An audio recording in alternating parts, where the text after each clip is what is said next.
The Claremont Institute's Washington Fellow, Dr. William Bennett, comments extensively on American politics and culture on his nationally syndicated radio show, Morning in America, in major national print media and in his regular spot as a political analyst on CNN.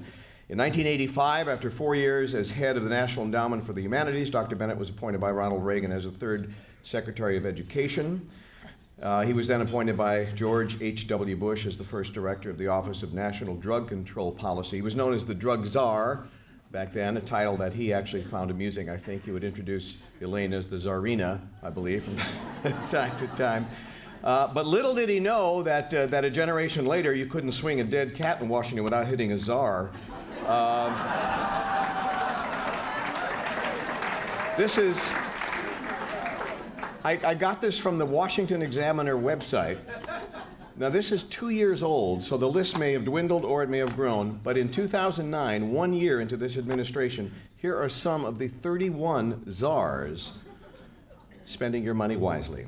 The Afghanistan czar, the border czar, the car czar, the climate czar, the green job czar, the information czar, the intelligence czar, the Mideast peace czar, and the Mideast policy czar. Apparently you need two czars for that.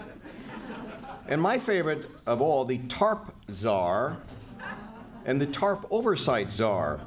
So it seems to me if you need a czar to oversee another czar, you have way too many czars. That's just the way. So they may have more than we have, but we had the first and we had the best, Bill Bennett.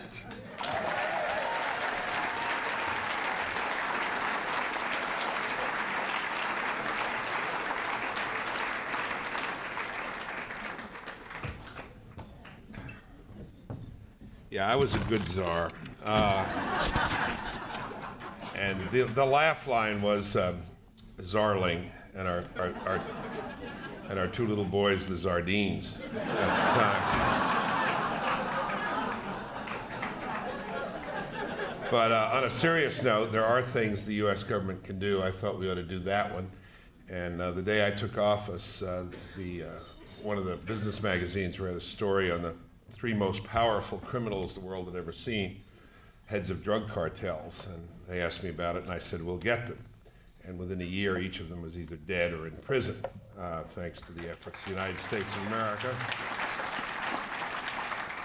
Colombian government, brave Colombian people, and a little group called Delta Force. Not an inconsiderable group. Hamilton said when we go into military affairs, we go abroad, we should go like Hercules. And that's how we should go, and not go otherwise, it seems to me, unless we're prepared to do that. I asked Brian's permission. He said I could, since Pat broke the Obama pane of glass here. We had a bumper sticker contest on my radio show. Very smart people out there listening to radio, particularly from 3 to 6 in the morning in California. Thank you, you few, you happy few, you band of brothers and sisters. I love it when the girls in California come up to me, as some of the ladies did tonight, and say, I wake up with you every morning. I just love that. I said, how would you appeal to someone to vote against Obama who had voted for him the first time? And we got a lot in. The best one was this. If you voted for him the first time to prove you weren't a racist, vote against him the second time to prove you're not an idiot.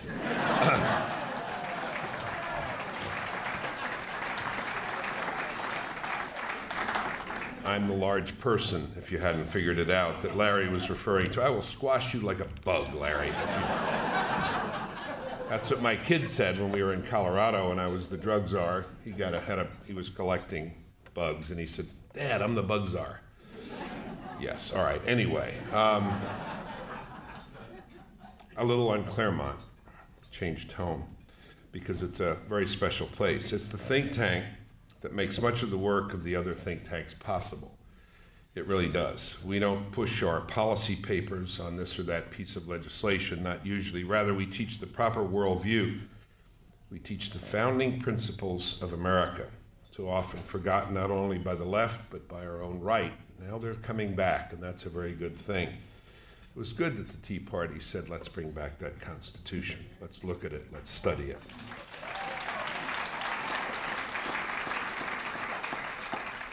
We believe, as Harry Jaffa, the author of the second best book on American politics, the best book is The Federalist. Harry Jaffa's Crisis of the House Divided is the second best, I think.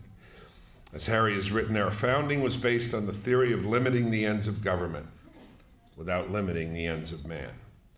Today we see the danger of unlimited government, and we see exactly what Jaffa described. When one grows, the other shrinks. As the ends of government expand, the freedoms of man recede. This is one of our two great present dangers, and it is our chief domestic present danger. And speaking of domestic dangers, our domestic Churchill today may be this Paul Ryan. He has been at this business of alerting us to the domestic gathering storm longer than most, even at the young age of 41. And he has been at this more honestly, and certainly much smarter and more composed than most. He turns down no debate. He stands up, he never shirks, never shrinks, to the left and the right alike. He does his homework. He has uncompromising integrity. He has the geniality and goodwill and good cheer of the world's great men. He knows what he stands for, and he knows what he stands against. When I was drug czar, I met with a series of experts in the field, various aspects of the field, and sought their advice. And the advice that I remember the most at the end of the day was from a professor at the Harvard Medical School, a smart guy who said, do a lot of things, but remember, don't just do something, stand there. And that's what Paul Ryan has been doing over the last 2 years, and we have all noticed and appreciated.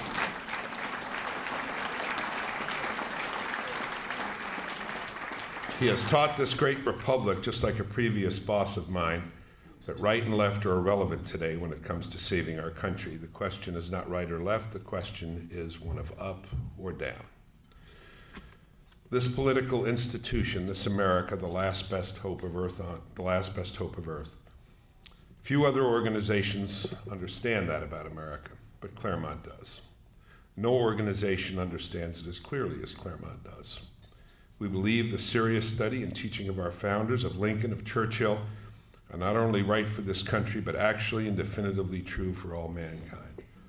This is why once we understand them, once we understand the need for everything else we do, from a robust argument on behalf of our national security to a defense of the West, to a reclaiming of our judiciary, to the dismantling of the welfare state, then we understand this is our work, and we go about it.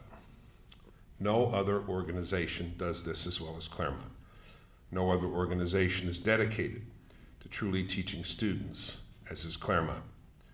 We thank Larry Arnn for his leadership. We thank Brian Kennedy for his. I am proud to call Claremont my home. Appreciate this, Brian Kennedy, and enjoy and appreciate this, Paul Ryan. Thank you very much.